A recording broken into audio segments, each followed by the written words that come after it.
Good morning, everybody, and welcome to today's webinar. I'm going to give it just a couple of minutes so that I can admit people into the meeting, and then we will get started. So bear with me, and I'll be back in 2 minutes. Thanks.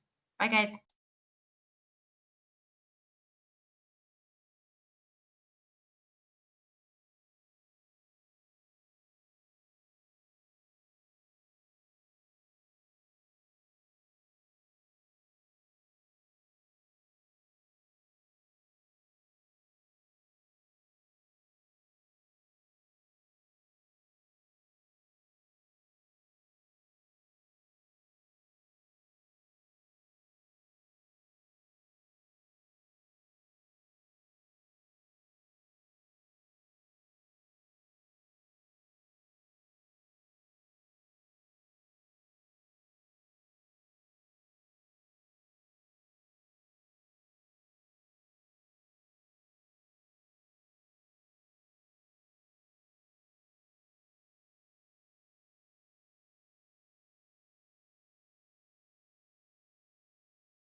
Good morning, everybody, and welcome to today's webinar. My name is Jane Stevens. I'm the training manager here at Zolo, and today we're talking about customer service. Thanks for joining me again. It is in between Christmas and New Year, so it's kind of a holiday schedule, so I'll do a bit of a holiday theme. We'll think about customer service, of course, as we go forward in the new year, but also what we might want to do between now and the new year starts. Just setting up some systems to help you essentially provide that customer service. It's going to be impossible to remember absolutely everybody that we speak with all the leads that we have coming in from the Zolo website. So it's definitely important to have a system in place that you can stay on top of who you've spoken to, what they're looking for, so that you can make them feel like they're top of mind year round. So let's jump into it. Let me know if you guys have ideas, things that you're doing right now that you're implementing.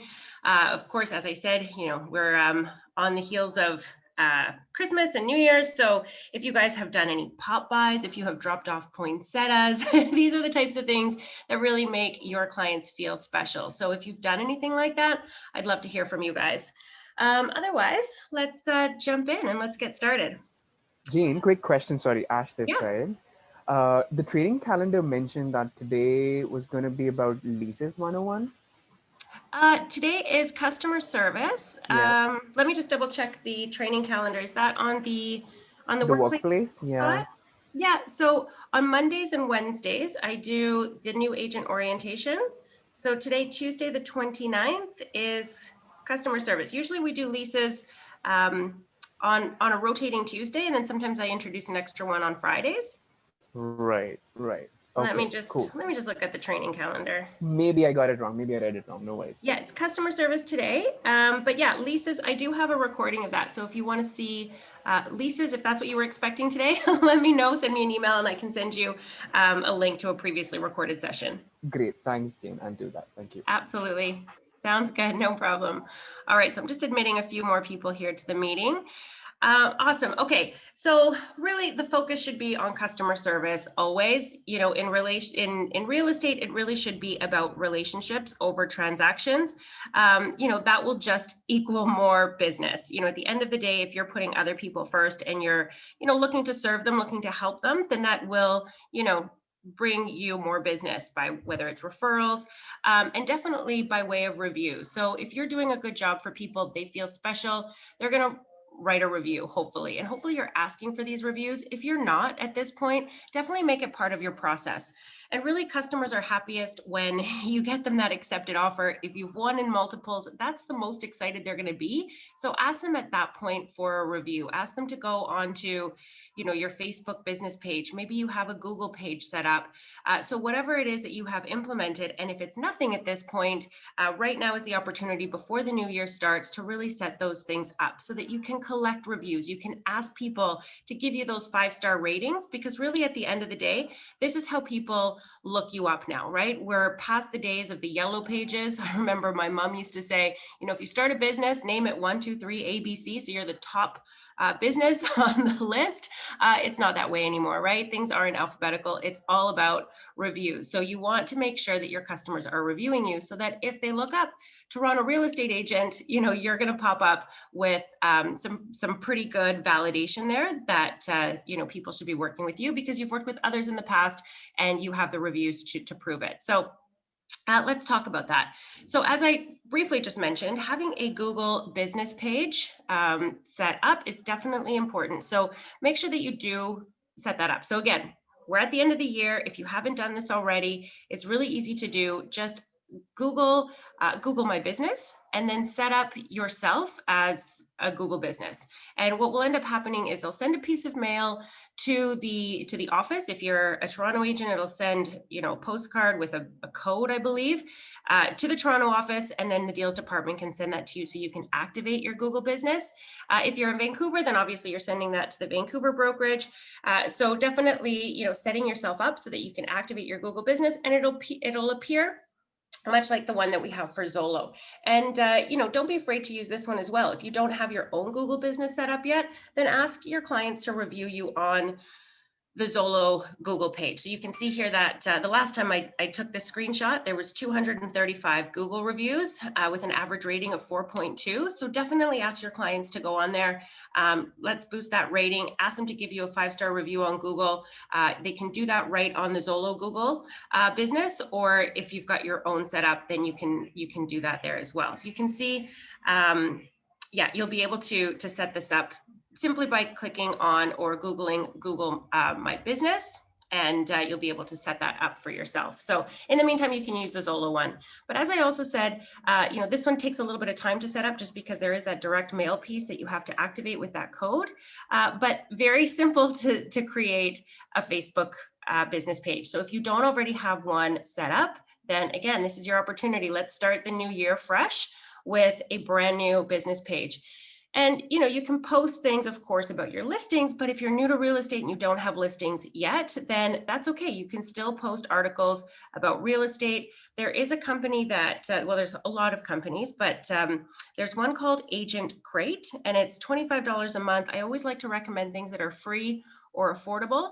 I'm sure you can find inspiration just on Pinterest, but Agent Crate is a company that creates social media posts. So, you know, instead of hiring a social media person to do that for you, which could be quite costly, if you're not sure what to post yourself and you're doing it, you're wanting to do it yourself just to be cost effective, take a look at Agent Crate. There's other companies like that out there where they create social media posts for realtors, and you can use those, or you can take those as inspiration and create your own in a free platform like Canva. So if you have a logo, you can incorporate your logo into your different posts, right? And it could be, as I said, whatever real estate related and even non-real estate related. This is where you can also show your personality.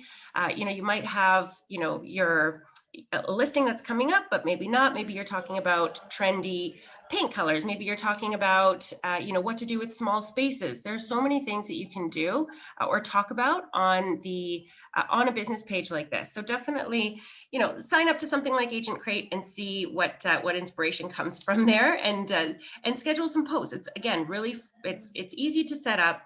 And if you wanted to do this yourself, you could, just come up with 3 or 4 posts, schedule them to be released throughout the week, and then, do that every Sunday so that you have posts throughout the week that are showing up for your fans. Ask your friends, your family members to join your business page initially, and then from there you can start asking your clients to review you on your Facebook business page. So this is definitely something that you can implement, and it's free.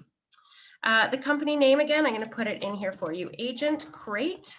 And there's some other ones that do this. Again, it's a social media platform. I guess it's not really a platform, but a social media company that just creates posts that you might want to either use or, copy and use as inspiration. So agentcrate.com. And again, that one's about $25. But, Pinterest is free. You can definitely look up ideas there, or even follow other realtors for ideas, right? Maybe they're talking about golf, right? Or wine on Wednesdays, whatever their interests are, show a little bit of your personality as well. So it's not just paint colors every week. Make it interesting and interactive, and have it be a platform where people really get to know you, not just that you're in real estate, but who you are, what your hobbies are, what your interests are. That's how people will eventually relate to you. So if you haven't set this up, definitely I encourage you guys to get a Facebook business page. Set that up today if you haven't already done so. Question on this, sorry, Jane, Ash again. Yep. In your experience, what works best? Like creating a Facebook business page in like on the same account that you've had for years as your personal, or like creating a new email and then creating a Facebook page to that email? Link it to your personal profile. Okay, You wouldn't and have why to is that? create a whole new login. You would just create a business I'm listening.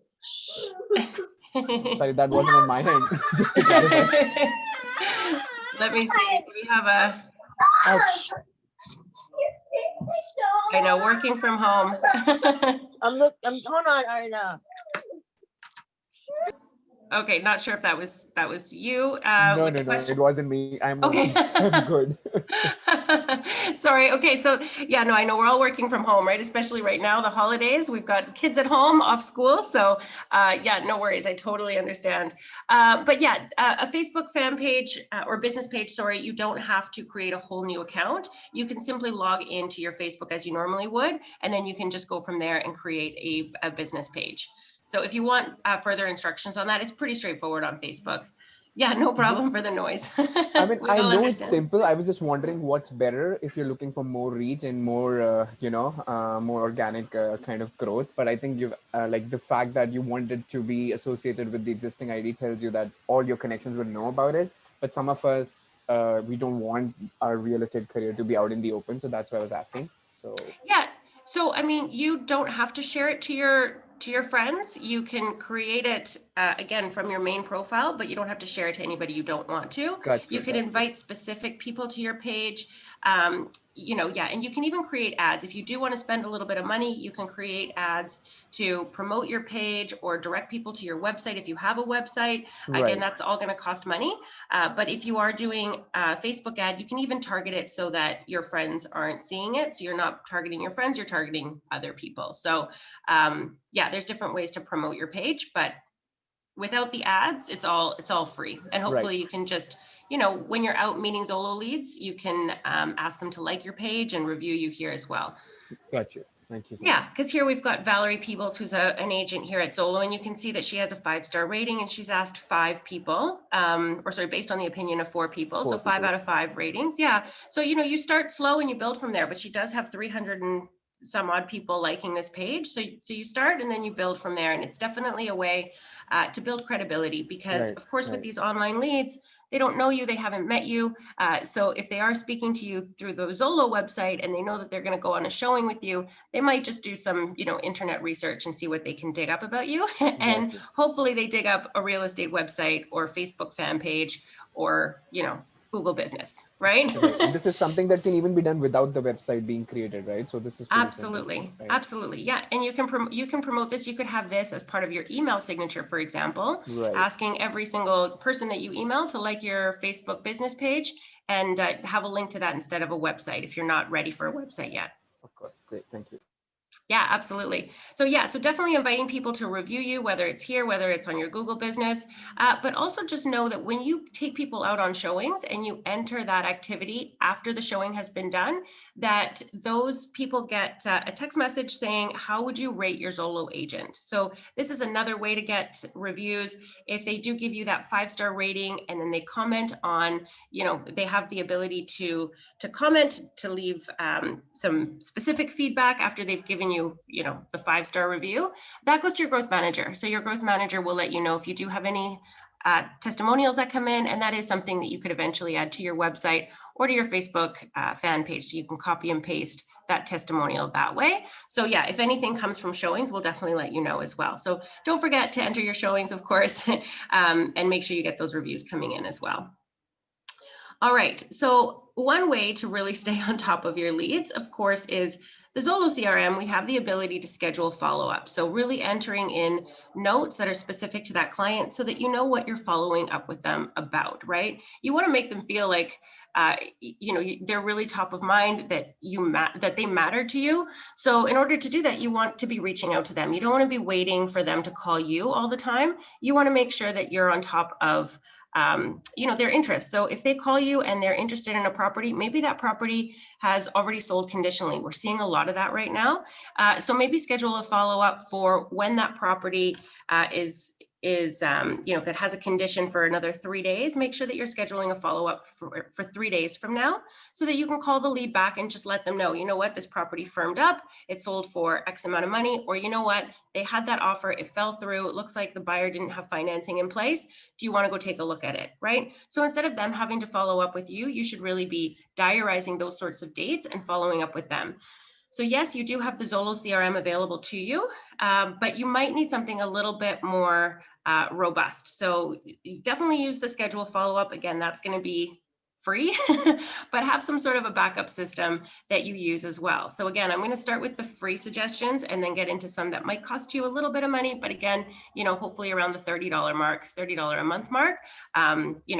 Obviously there are more expensive tools that you can use, but ones that are cheap and cheerful, I'll suggest for you here today. So definitely use the scheduled activities section in your CRM, to follow up with people about properties that may have sold conditionally.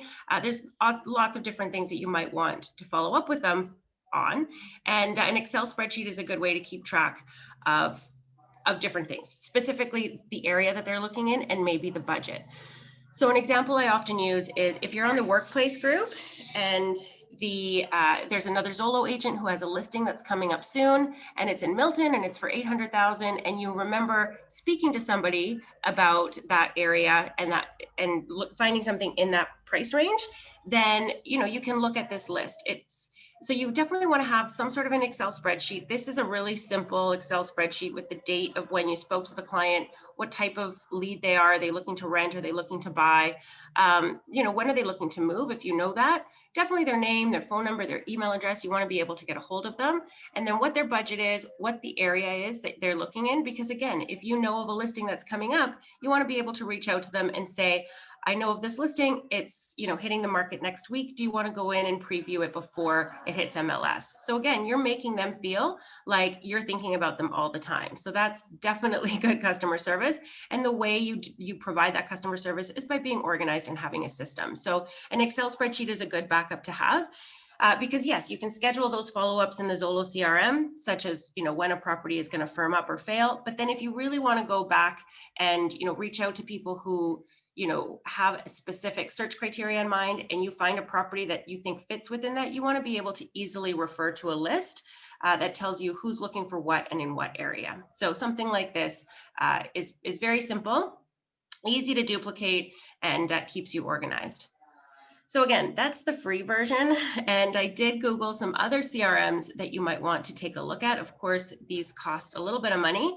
And there were 23, I think, that came up in my Google search, the top 23 CRMs in real estate. And Top Producer is one of the probably leading CRMs. This one comes up a lot, and it's a little bit more costly than the $30 a month price point. It tries to do a lot of thinking for you. So if you have somebody in your database, so a contact that you've received through Zolo, and then you enter them into your Top Producer CRM, if that's what you've chosen to do, and then you don't really schedule any follow-ups, Top Producer will try to remind you, in a week or 2 weeks or in a month that you haven't spoken to this lead in quite some time, and you may want to call them back. So as I said, it's a little bit more sophisticated. It does some thinking for you, but it also requires a lot of customization. So if you're not going to use it, and if you're not going to take the time to really learn all of the ins and outs, then I'm going to suggest some other probably more user-friendly CRMs. So let's talk about some other ones that are also available.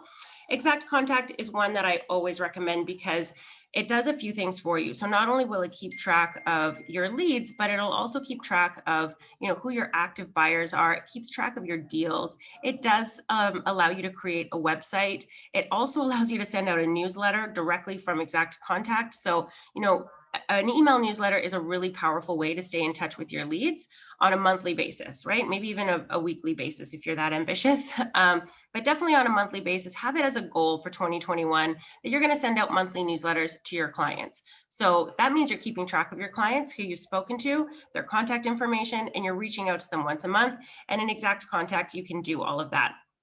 So it creates an email newsletter for you. All you have to do is just customize it with your contact information, your photo. If you do have some branding, you can incorporate that or use the Zolo branding, right?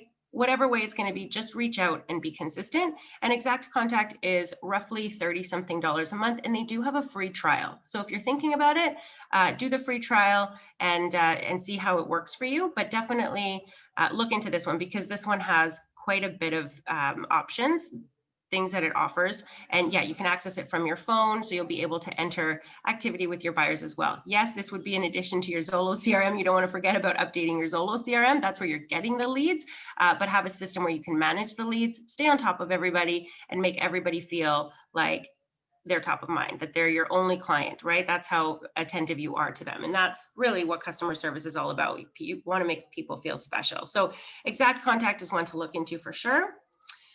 And then I think I have a few other suggestions here. Yeah, so Exact Contact. Realty Juggler actually is one that I use, but it's kind of, this is the interface. It kind of looks like it was done in the 90s, which is fine. I like the 90s. So if you can get past the interface, it's not as modern looking, but it is good at managing your transactions. So once you get to that stage, you might want to have something like this implemented. But there are other softwares that look a lot more modern. And this is another one that is free. So Real Office 360 isn't one that I've used, but one that I came across when I was searching for real estate CRMs. And this one, as I said, Exact Contact does the 30-day trial. This one is free up until a certain point. So if you're in the stage of really starting and building your business, this might be a good place to start because I don't know what it is, if it's 100 contacts. I don't know what their cutoff is for you to switch from the free version to the paid version, but at least it gives you, a good amount of time to build that base before you need to start paying for the system. So, and again, I don't think it's that expensive once you do get to the paid version. So take a look at Real Office 360. This might be something else, that you just like to use. At the end of the day, the best CRM for you is the one that you're going to use. So pick the one that is the most user-friendly for you and live in your CRM every day. Because if you schedule follow-ups for tomorrow, but you don't check your CRM until the end of the week, there's a whole bunch of follow-ups that you've missed. And then that's not really great customer service. If you're calling people back with information about a property that sold 3 days ago, they can already see that on the internet, right? So you want to be of value to them. You want to be calling them back. You want to be scheduling those follow-ups and not missing those follow-ups. That's what the CRM is for. It's really all to result in that customer service that we're wanting to provide. In addition to all of this, definitely make sure that you have a schedule in place. I know, when you're brand new to real estate, oftentimes we get that lead, we're excited, we have a conversation, they want to go take a look at a property, and you basically drop everything and run out to do that showing. But what ends up happening is all of your daily tasks, such as living in your CRM, those things start falling through the cracks. So definitely have a daily schedule in place, and there's a ton that you can find on the internet. Choose something that works for you. I know some of us are better in the morning, some people are better in the afternoon, some people like to work in the evenings. Whatever it is, know your when you're most productive and schedule your day accordingly. So, in the morning, you may want to start your day with, checking up on your social media platforms, because it's early. You don't want to be calling people at 8 a.m. You might want to wait until, 10 to 12 to really do those calls, return calls from the Zolo system, do your follow-ups. So again, that's when you're living in that CRM. And if somebody does say, you know what, I want to see this property, I want to see it right now, suggest 2 o'clock, 3 o'clock, 4 o'clock, if that's the time that you have set aside for listing appointments, for showing properties. And oftentimes, hopefully they're available, they're willing to do that, or maybe you schedule it for the next day during that time, right? Of course, there's going to be exceptions to every rule. If somebody wants to see something right away and they're accepting offers later today, then you might have to make an exception. But generally speaking, you should be able to hopefully do all of your showings during a particular time slot during the day, so that all of the other aspects of your business don't fall through the cracks. Specifically, the lead generation, the lead conversion. You definitely want to make sure that you're doing your follow-ups and that nothing falls through the cracks. You want to make sure that you're making phone calls every single day. And then having a rule of thumb for yourself. So, it goes beyond just, okay, I'm going to set aside 2 hours for, calling people back or following up. Maybe have a goal for yourself. It could be that it's, just a time frame of 2 hours, but it could also be that I'm not going to stop making these calls until I have set at least one appointment, right? If you're setting one appointment a day, you will be successful in real estate. And again, making sure that you're scheduling those appointments for when you actually have that time blocked in your day. So it keeps you organized and it keeps your business running. So, have some sort of a rule of thumb like that. 10 conversations a day, one appointment per day, that you're setting, and one appointment that you're going on. Those are good goals to have when you're thinking about your daily schedule. All right, so let's talk about phone calls, because of course that's going to be our initial point of contact, hopefully. And I already talked about this. I just mentioned this, having a rule of thumb for yourself. So maybe you do a certain number of calls, maybe you send out a certain number of emails, maybe you're sending out a certain number of text messages, but hopefully you're doing so many of those that it's harder to keep track of that, as opposed to, the 2-hour time block per day that you're going to do your calls, and definitely the 1 to 2 appointments that you're going to book. So again, I just mentioned having that goal of setting an appointment every day and having a goal of actually going out on an appointment every day. That will definitely build your business. Start 2021 strong with those goals in mind. All right. So definitely when you're on an initial phone call, you definitely want to make sure that they know that they're speaking to a professional realtor. You want to be answering your phone professionally. You want to have a warm greeting. You want to listen to your customers. If they're telling you what it is that they're looking for, let them say it. Don't interrupt. When they're clearly finished telling you their whole life story, then you can reiterate some of the key points, right? Okay, I understand that you're looking in this area and this area. You might even want to give some feedback in terms of, with this price point, we're probably going to have to focus on this area a little bit more. So interact with them, and then also explain the process. At some point during the conversation, you're going to want to ask if they're familiar with the process, and really, regardless of what they say, this is your opportunity to explain it to them, right? So really, showing your value, showing what it is that you're going to do. Oftentimes, we get the objection that, or not the objection, but the question, are you the listing agent?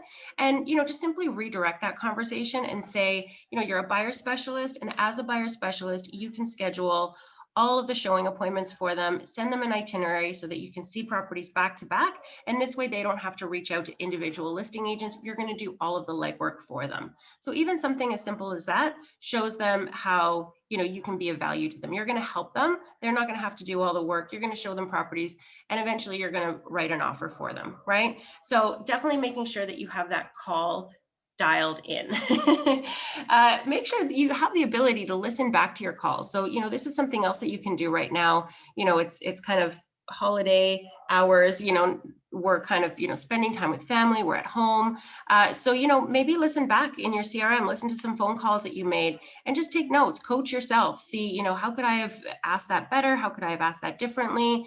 How could I have, interacted with this person better? So go back to your calls, listen to them, and, just take notes and try to improve every day, right? At the end of the day, again, we're trying to provide excellent customer service. You really want to be listening to your clients' needs and delivering on what it is that they're hoping to receive. So listen back to your calls. Those are good coaching calls to listen to. All right. So top 10 tips. I love this because this is so key. Answer your phone. I know it sounds really simple, but anytime your phone rings in real estate, run to pick it up. Hopefully you're able to pick up your phone. And actually in the back end, so, I talk a lot about the, updating your activity and the Zolo bot, how it rewards active agents. There's actually a metric in the back end that if you answer your phone and you have a conversation that's longer than 30 seconds, that counts. There's also a point system that's happening in the background. So if you're answering your phone, that's going to count more than if you miss the call and call them back and enter an activity in your CRM with a call yes. So picking up your phone is huge. You definitely want to be showing the Zolo bot that you are working. So this, as you know, when these calls come in, they're coming into that Zolo number. So the Zolo bot knows if you're answering your phone or not. So definitely make sure that you have it near you at all times. I know it's real estate. This is the nature of our job. We're kind of glued to our phones. So make sure that you are answering it. It does improve your numbers in the back end, which really means that it will improve the amount of leads that you're getting. So answer your phone. And if you're not sure what your rate is, like what your call rate is, call your growth manager, find out, if you're at the metric you're supposed to be, and really find out what your numbers are, because sometimes you might think, well, I'm always answering my phone, but your growth manager will be able to tell you in the back end, well, actually, it looks like you only answered 3 out of 10 calls, right? So reach out to your growth manager and find out maybe where things are falling through the cracks. You may not even realize where that is. So reach out to your growth manager to find out. So definitely, as I said before, you want to be listening to your clients. So, oftentimes to get a conversation started, I know as a new realtor, it's hard to know what to ask. So simply ask, how can I help you? Start every conversation like that. Make that sort of your mantra. How can I help you? And then listen to their needs. Oftentimes with that simple question, people will tell you their whole life story. They'll tell you why they're moving. Maybe they want to be in a specific school catchment. So they're looking to find something before, September. So their timeline is sort of to buy something in the summer. So that you have some time between now and then to find them something, and tailor your services to them as well, right? So if their timeline isn't until September, you don't need to be bombarding them with phone calls every day, asking them what they think of the properties that they received on prospect search or whatever. You can tailor your service a little bit better for them, right?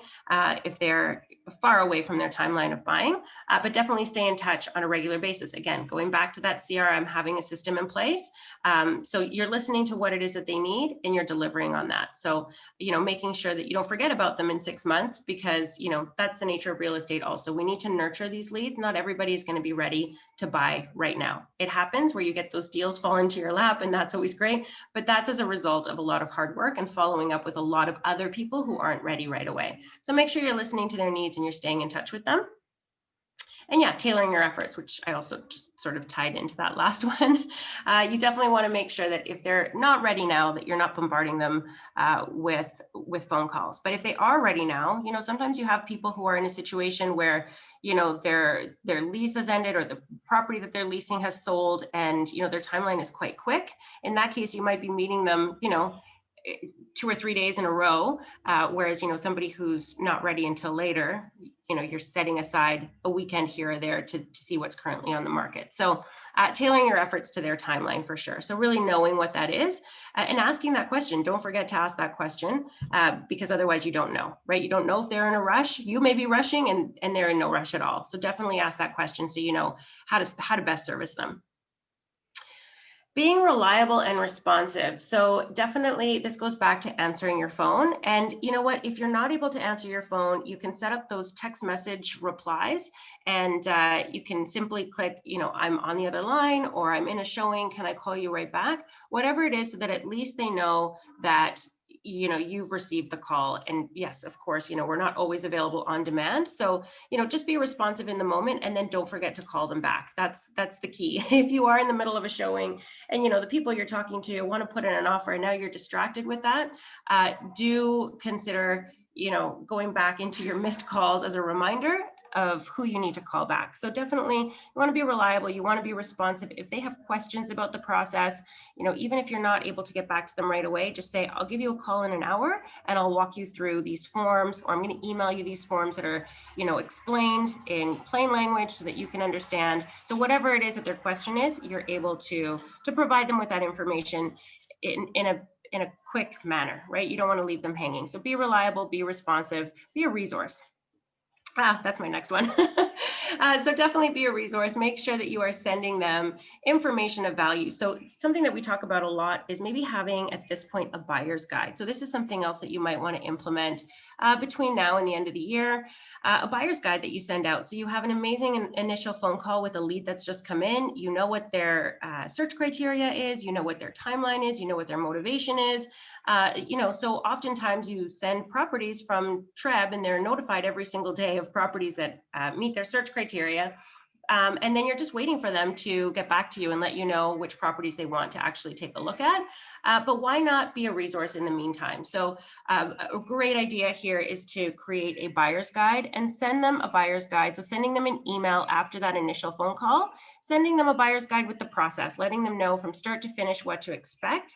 And as I was saying in the previous slide as well, maybe sharing with them those explained forms. So if they are going to be writing an offer, maybe they're a first-time home buyer, you send them the forms so that when the time comes to actually submit an offer, these forms aren't new to them. It's a lot to read if you're expecting a signature back within the hour. So prepare them. Be a resource, prepare them, send the explained form, send your buyer's guide, send a roadmap of what the process is. So there's a ton of material like that you can find. There's a website I always recommend. It's called breakthroughbroker.com. I'll put that in the comments as well. And take a look at that, download, even if you're just downloading the buyer roadmap and that's all you attach to a follow-up email after your initial call, I think that goes a long way in serving the customer, right? Explaining the process, having something that kind of guides them through what to expect is definitely a great resource for them to have. So I'm just going to put that in the chat, breakthroughbroker.com. They also have other, flyers that you can download, postcards. There's a bunch of material and it's free. Again, I always like to recommend things that are free.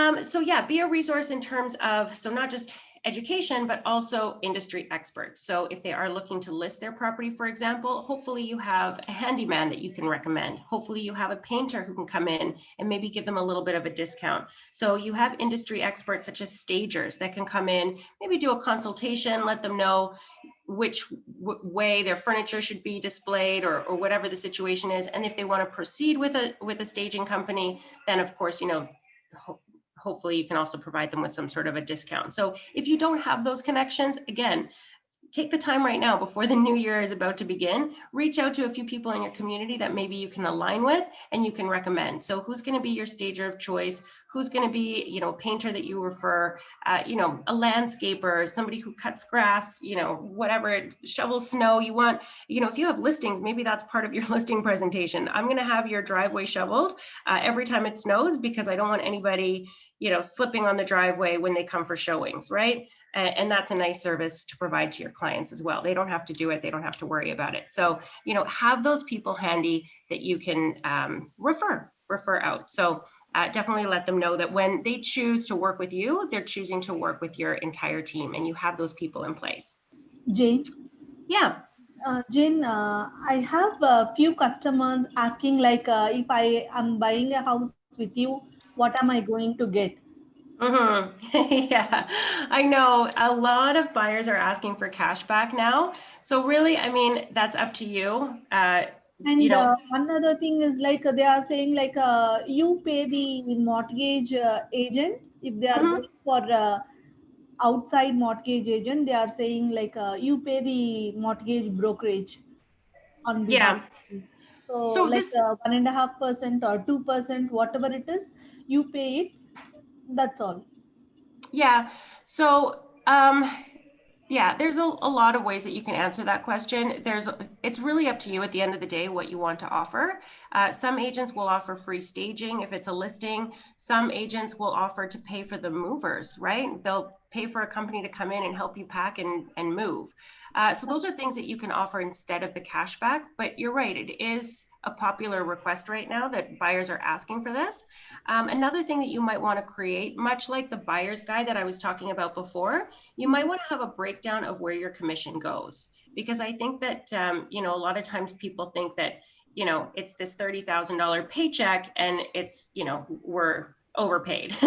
Having some sort of a graph that maybe breaks down, this half goes to my brokerage, this goes to my licensing, this goes to, whatever else, my gas, at the end of the day, this is what I take home. Showing that to them might make them realize that, it's not as much as they think, right? When they're asking for half of your commission, that's quite significant. So maybe having something that explains that to them and having a visual aid that you can share with them. Okay, thank you, Jay. Yeah, of course. I know that one's a tricky one because there are more and more buyers asking for, the 1% or the 50% cash back. So not all the time, but it happens. Yeah, thank you, Jay. Hi, James. Sorry, I have a question. Sure. Actually, for example, if it's for the staging or for the moving, does this count as a also in a 50% of the like Zolo commission or not? Yeah. Will be considered or not? Yeah, great question. So actually, if it's a Zolo lead and it's a Zolo listing, essentially, then Zolo does provide $250 towards the cost of marketing that property. So it could cover your photos and your virtual tour. It could cover your staging consultation. So do keep a receipt if you have a Zolo listing, because they will provide up to $250 to cover whatever it is, whether it was, like I said, the photos or the stager. So there's that answer. And then I'm getting a question about cashback shared with Zolo, or is it coming from the agent's commission? Sorry, so if you have agreed to a cashback, then you would be doing a rebate check agreement so that they get the check directly from the Zolo deals department, and that gets taken off the entirety. So the gross commission, and then the balance is split between you and Zolo. Does that make sense? Let me know. All right. Any other questions? Could you explain that again? Sorry, Jane, I didn't follow that. Yeah. So if the cashback is, okay, so the commission is 2.5% and you've agreed to a 1% cashback, then you're going to ask the deals department to cut a check for the 1% directly to your clients. And the remaining 1.5% is split between you and Zolo, whether you're on a 50-50 or a 65-35. So it's the remaining balance would be split between you and Zolo. Right. So the cashback is given on the GCI. Yes. Yeah, absolutely. So makes sense. Okay, good. Yeah, and hopefully you're not doing too much of that, but you know what, at the end of the day, there's that saying, what is it now? I mean, something is better than nothing, 100% of zero is nothing. So, if you need to do it to retain a client, that's up to you. I know agents will do that, but hopefully it's not a general practice because you're worth your commission. Have, as I said before, some sort of a breakdown that you can share with clients to really show them that it's not all in your pocket. There are splits, there are fees, there are costs associated with doing business, and maybe share that with them so they understand better what they're asking. If I can just add to that, Jane, based on my conversations, I've come to know that one way to handle that question is to offer more value rather than discounting your commission. Because when we discount commissions, not only do we agree with their assumption that we are overpaid, but we also spoil the industry to a certain extent. But when we give more value, they get all these extra stuff, and we retain and protect our interest and the industries and the participants or the professionals' interest as well. I completely agree. Yeah, that's a great point. So yeah, that's what I was saying too about, maybe offering the free staging or, maybe offering to pay for their movers. Maybe you pay for their closing costs. Be careful with that one. You want to make sure that you're stating that you're going to pay the lawyer's fees. You don't want to pay all of their closing costs. But, sometimes the lawyer, if it's somebody that you're recommending, reach out to the lawyer, find out what it is that they're going to charge. Maybe it's $600, right? Maybe it's $1,000, whatever it is. That kind of seems to be the range. Maybe you offer to pay for that as opposed to giving them 1% cash back. I completely agree. Yeah. And then there's also the snowball effect, like all your future referrals from this person that you've discounted for will also come to you expecting, that discount. So you're losing hundreds and thousands over, let's say, a 2-year or 4-year period, right? 100%. So yeah, also, yeah, great point. You don't want to make it part of your business, really, like your business model, hopefully, because as I said before, you are worth your commission. But if you have to do it to make that one deal happen, then, that's a decision you make. And maybe you say no, right? And maybe you say no and you have them go to somebody else, and that's completely fine also. Right. Thank you. But yeah, the cashback is allowed. That's a question coming in. So it would be done, as I said, through the deals department. There would be a rebate check agreement that your clients would sign, and they would get the cash back that way. But yeah, to your previous point, definitely try to add value instead of discounting your service. Absolutely, I love that spin on it. Yeah, so adding value, taking the extra steps. So we've talked about a couple of things that you can do to add value. And then of course, here we've got staying in touch. So not everybody's going to be ready right away. Sometimes people are, and that's great. They sort of fall in your lap and, a deal is done, and that's exciting. But most of the time you're going to have to follow up. You're going to have to stay in touch. Sometimes they've reached out to you, prematurely. Maybe they haven't even qualified for a mortgage yet, and maybe they haven't even finish saving their down payment. Stay in touch. And this is, again, the power of that email newsletter, right? Because some people have maybe reached out to you so prematurely that, you don't want to be bothering them every month or calling them every month. But if you do have an email newsletter, at least that way you're staying top of mind for them. So I really encourage you guys, if you don't have an email newsletter already implemented, then, have that as your goal for 2021. And, maybe even align yourself with some other Zolo agents who are going to do it as well. Keep yourselves accountable, reach out to each other, send each other your newsletters, keep each other motivated, keep each other inspired, because at the end of the day, you really want to be staying in touch with your clients. So that is really the easiest way. And then of course, the CRM that we talked about as well, having those follow-ups. If they inquired about a property, letting them know what happened with that property, knowing what their price point is, knowing what their area is, so that if something comes up before it even hits the market, you're staying in touch with them, you're letting them know. So you're really keeping them top of mind, staying in touch in multiple ways. But the email newsletter is definitely something that I highly recommend. So do implement that if you haven't already done so. Thanking them for the business, of course, asking them for referrals, that is definitely something that you want to implement in your process. So just like you maybe have a template email that you use to follow up with, clients after an initial phone call. Maybe if it's a lease lead, you're sending them the rental application. If it's a buyer lead, then maybe you're sending them that buyer's guide that we talked about. You're thanking them for their business. And then at that point, asking them for referrals, asking them for reviews. So implementing that into the different stages of your business. So asking them for a review when you just got them that accepted offer, that's when they're the most excited. If you wait until a deal closes, that's usually when they're moving, they're busy, other things are taking priority, and they're not going to have the time really to review you, even if you deserve the 5-star rating. So having that as part of your plan, you're going to ask for reviews as soon as you have that accepted offer. And as soon as everything closes, then, maybe that's when you send them a thank you note in the mail to their new home. So implementing that into your business as well. So having that somewhere in the flow of your workflow. Yeah, and last point here, last but not least, is definitely asking for feedback. So this takes us back to the very beginning of this whole session. That's what we're talking about, getting reviews. This really will result in more business because people will see that you're credible, you've done this before, you've done a great job for others, so they'll feel confident moving forward and working with you. So definitely ask for feedback and referrals after you've done the deal, and even throughout the deal, right? Just get feedback on all the different stages. So again, implementing that into your process. All right, so we have some scripts here, although we don't usually, follow a rigid script. Just know in the Zolo CRM, there is that qualifying questionnaire that you can use. I like to recommend having that up if you are new to real estate. It just, keeps you on top of things so that you're not forgetting to ask certain questions. So use that. It's in the client's profile. You scroll all the way down to the bottom and there's that qualifying section. It has its own edit button that you can click on, and then you can see all the qualifying questions in there.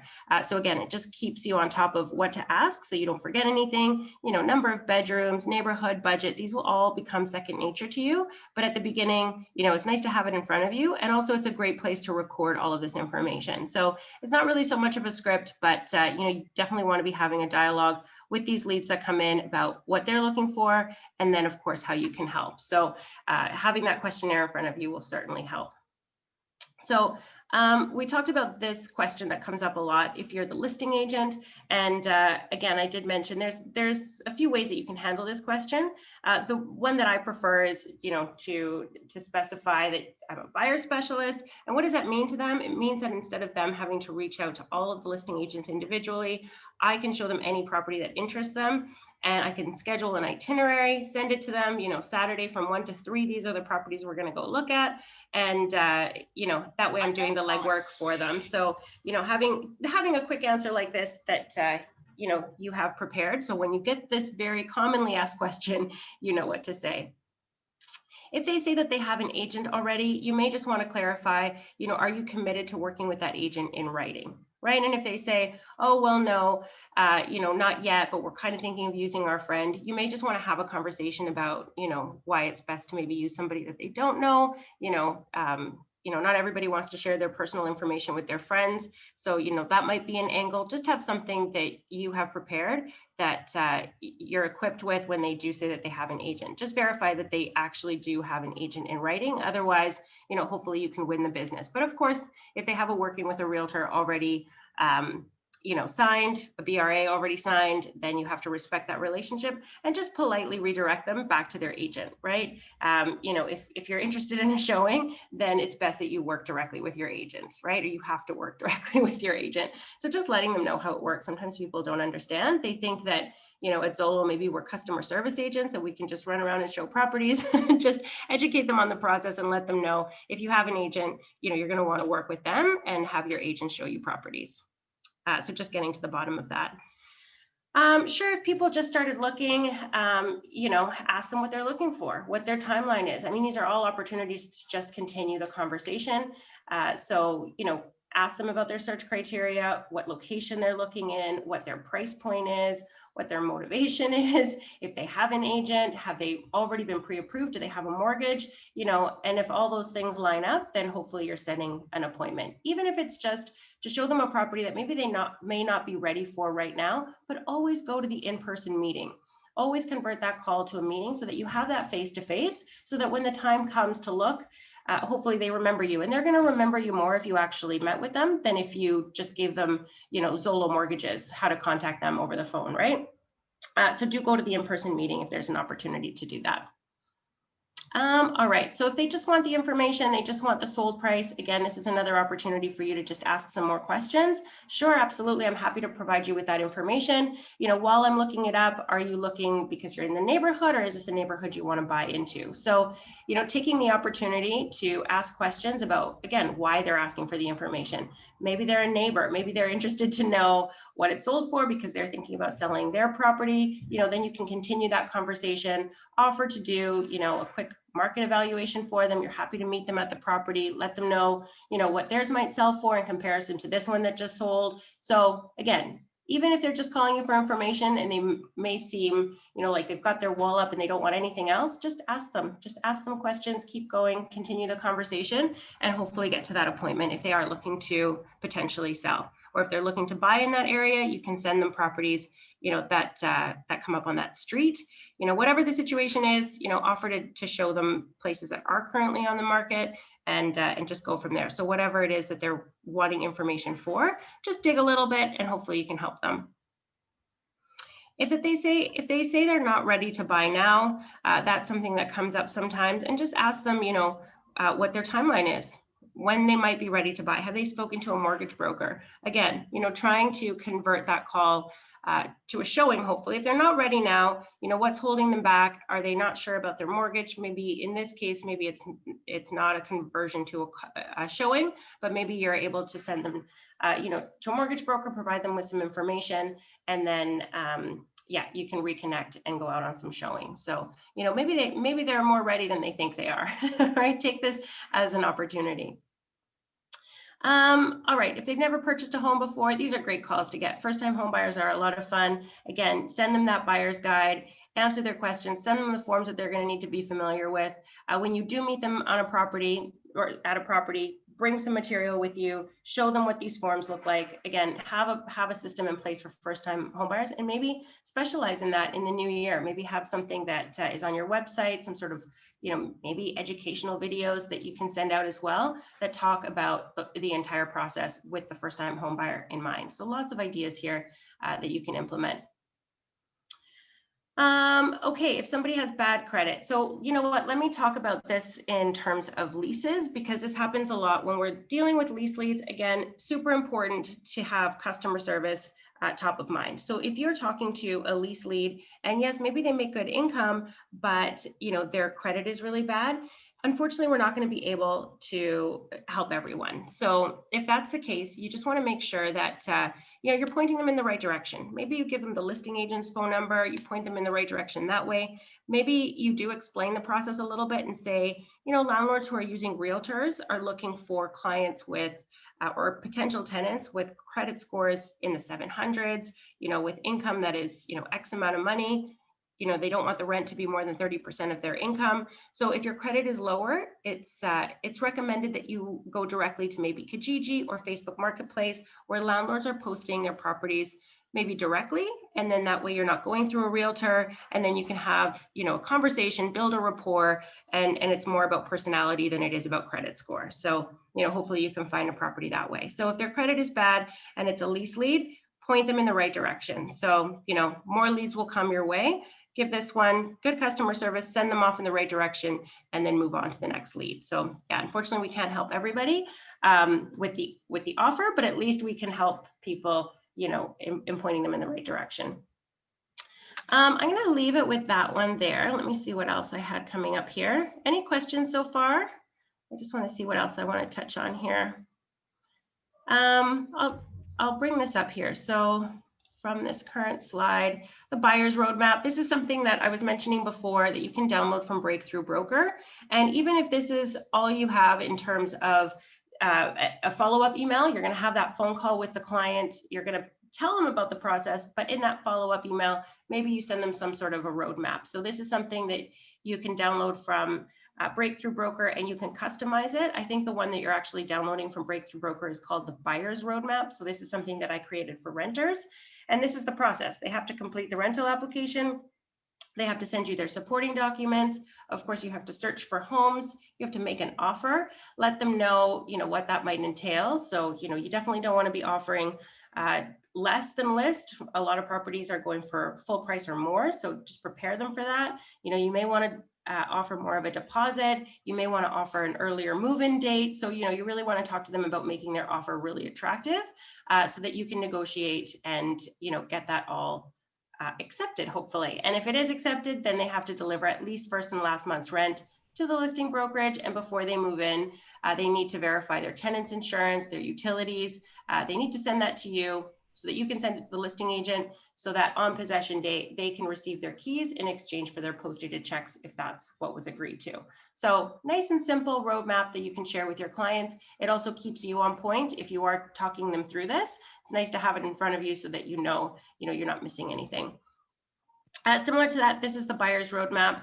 And again, something you can download from Breakthrough Broker, and you can attach it to your email as a follow-up after that initial call. So with the buyer's roadmap, hopefully you're going to that face-to-face meeting, even if they're not pre-approved, getting them pre-approved, using Zolo mortgages to help you with that, and then really fine-tuning your search, taking them out, showing them properties, making an offer, what that looks like, sharing those explained forms with them, what you're going to do to negotiate the best price for them. And then, of course, the deposit will have to be delivered, which is typically 5% of the purchase price. And then the final details would be, their inspection, their, confirming their financing. And then once that's all been satisfied, then you can move forward to closing day. So that's the buyer's roadmap.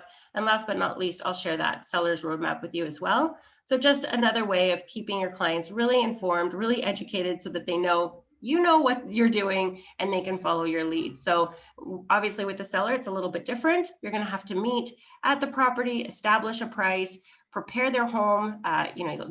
Pictures will need to be taken, staging, depending on the condition of the property. Once that's all ready, then they can list their home. And there might be, a period of time where you're listing it exclusively. So you are marketing it to other agents before it actually hits MLS. So, listing their home for sale, and then, receiving offers, how you're going to negotiate that. Are you hoping for it to go into multiples, having that discussion with them, and then, picking an offer that you like. And then if there are conditions in that offer, then of course the buyers will have to do their due diligence before removing those conditions, final details, and then they can move forward to closing day. So these are some roadmaps that you might want to download, to customize, and to attach to your email following up your initial phone call. So it's a really nice way to just explain the process in a really simple way. So yeah, let me know if you guys have questions. I've seen other buyers' roadmaps or guides that are, 30 pages long, and that's just too much. So I think it's nice to have, one sort of visual that you can share. So yeah, let me know if you have questions or any suggestions that have worked for you in providing customer service. Jane? Yeah. When you are working with a lease buyer, so how do you know he is going to work with you? Because I had one very bad experience. I was showing the client the houses where he was looking is complete Scarborough, North York, like that. We made offer as well, and we were waiting for the sign back. We got the acknowledge, but after getting it, he did not do a acknowledge. But at the same time, he has booked a house, he took a lease in Milton. So simultaneously he was working with two different Zolo realtors. So in that case, how can we avoid that conflict? So So I he's working with me towards North York, Scarborough, East York, all this. But at the same time, he was working with a different agent at Milton, and finally he took it like that. So in that case, how to handle it? Yeah, so I'm sorry that happened to you. But hopefully, moving forward, it can be part of your initial consultation or conversation with the lead, because it does happen sometimes where, maybe a lead is looking in Toronto and also in Oakville, and they're using two different agents. But hopefully that lead is disclosing that to you, and you can have a conversation with them, and it's up to you whether or not you want to proceed. But, having the opportunity to discuss the tenant representation agreement, they're actually signing a section there. There's a circle that gets initialed, a paragraph that gets initialed that says that they're not a party to another representation agreement. So in other words, they're exclusively working with you. So hopefully when you explain that form to them, maybe they say, yes, I'm working with you in this area, but I'm also considering Milton, and I have another agent who's helping me in Milton. So I'm not sure which one I'm going to decide on, but this is what I have going on. So hopefully they inform you next time, as a result of a conversation about your tenant representation agreement, so that you have a better understanding of what it is that he's looking for, and whether or not he is working with two agents in different areas. The fact that this happened, Jane, wouldn't we have a recourse to the commission that would have been ours if they continue to work with us? It depends on the tenant representation agreement. So in the tenant, I'm assuming you did have one signed because there was an offer in place. The geographic location that you selected, did it include Milton or no? No, it did not include Milton. Yeah. So in this case, if it had included Milton, then you're right. It would have, there might have been a claim here for Oh, so commission. it's area specific. Oh, I see. It's area specific. And so that's why it does happen where there's a client who is working with 2 different agents in 2 very different areas.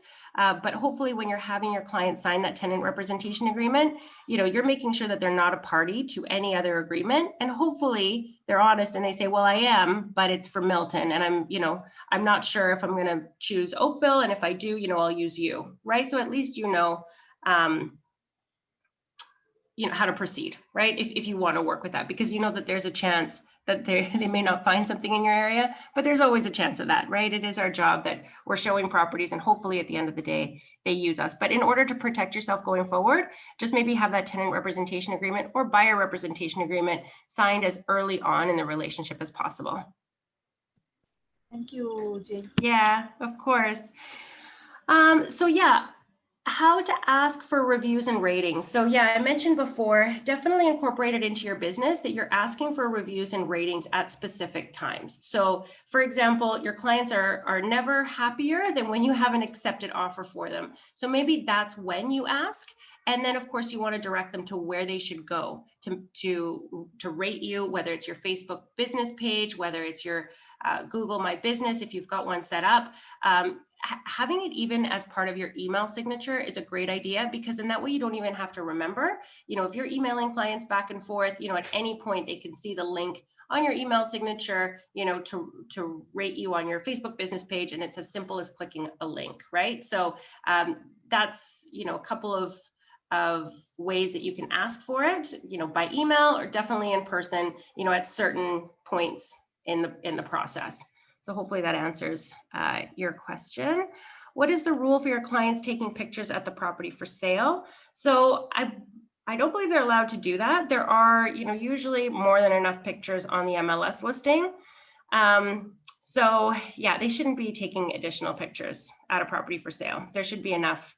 And hopefully there's a virtual tour. So yeah, they shouldn't be taking pictures. Yeah, my pleasure, no problem. I tell them they can't take pictures. Yeah.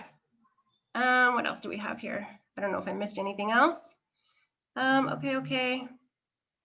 What do you tell them? I don't know. I don't have specific wording, but if they ask if they can take pictures, usually you just say, I don't know, you'd have to figure out wording, but it's I think it's an intrusion of privacy thing, right? I was just going to say something along those lines. Yeah. Like, seller might have personal items that, don't want photographed, whatever it is, but really, the listing agent has provided listing photos, and hopefully those are sufficient. And you know what, sometimes you have a listing that only has 5 photos. So, in that case, you may want to reach out to the listing agent and say, do you have more photos, or is it okay if we take photos of the living room that you didn't photograph for the listing? So just reach out to the listing agent and see. But, a typical answer would be no, they shouldn't be taking additional pictures, because it should be all provided on the listing for them. So yeah, in terms of wording, I don't know, I would probably think up something a little bit smoother than that. But yeah, hopefully that works for you guys. So let me know if you guys have any other questions. If not, I have we'll a end quick it question. there. Sorry, Jane. I have a quick Yeah. question. Just in terms of Zolo resources, because I know a lot of us have just recently joined. Yeah. Do we have toolkits such as like buyer toolkits or renters toolkits or sellers toolkits, which basically talks about the flow of the transaction and the forms that need to be like kind of used? So we do and we don't. We have a buyer's guide. We have a seller's guide. You can find it in your CRM. It's under the tools drop-down menu bar, and it's a PDF. So you can go and take a look at that, but I would use that as inspiration, and I would create a buyer's guide. And that's why I always recommend Breakthrough Broker. Because Yeah, I've used that. Yeah, I've used that. They have a bunch of free ones that you can customize, and then you can copy and paste some of the language from the PDF that you find in that tools drop-down menu bar, and put that into your PDF. But there isn't one, because every realtor has different branding, and most of the time they're creating their own anyway. So yeah, that's where I would go. I would go to Breakthrough Broker. I was talking more towards, when I said toolkit, I was talking more about what forms to use at what junctions. So yeah. That's a good question. That's not something that Breakthrough Broker does for you. I know it does the roadmap, so that's why I was asking that. Yeah, so in terms of forms and when to use them, I use the OREA website for all of the explain forms. So I'll send that to clients, but you definitely want to, just as a rule of thumb, you definitely want to get that buyer representation agreement signed as early as possible. Right.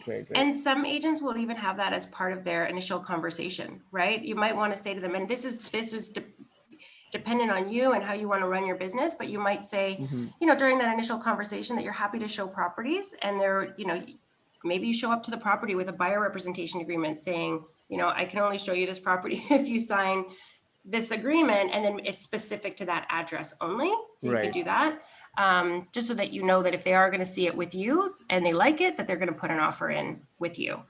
So there are some agents who do that. There are other agents who are a little bit more laid back. It depends on your personality, right? When you want to introduce it. Totally. Yeah.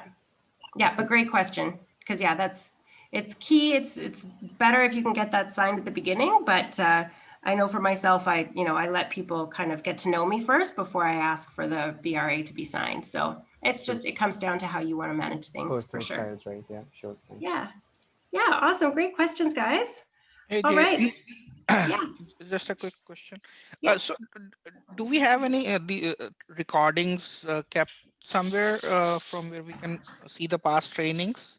Yeah, so we have a YouTube channel. So it is posted there in the training channel on Workplace. There's a link to our YouTube channel. So I'll make sure that I post it again today so you can see it. Okay. The old ones are also there. Right? Yep. Okay. All of the previous ones are there. Okay, great. Thank you. Yeah, no problem. All right. Well, thanks, guys. Yeah, I love hearing from you guys. I love participation. So I will see you tomorrow. I'm going to be doing the new agent orientation. We'll be talking about web forms. We'll be doing a live transaction. So if you're still not super comfortable, then, you know, definitely join me then. Last question coming in, when and how do you ask for the BRA? So as early as possible, but typically for me, I do it at the time of offer. So that very first offer that they sign, I'll do a BRA, and that's when I'll talk to them about, you know, having a 6-month commitment in that particular area. But if you have the opportunity to have them sign it beforehand, definitely introduce it. Again, it comes down to personality, whether you want that done beforehand. As I said, my personal style is to let them get to know me first, a few properties, and then maybe I'll introduce the BRA, or maybe I'll just put it into, you know, an offer kit. And that's usually when it gets signed the first time. Yeah, no problem. My pleasure. Thank you, you guys. Also, Happy New Year. And I'll be back tomorrow, and then we'll see you in the new year. Thanks, guys. Have a great day. Talk to you soon. Bye. Bye-bye. Thank you, Jane. Bye. Take care. This was awesome. Thank you. Thanks so much, guys. Have a great day. Bye. Ну все, закончилось.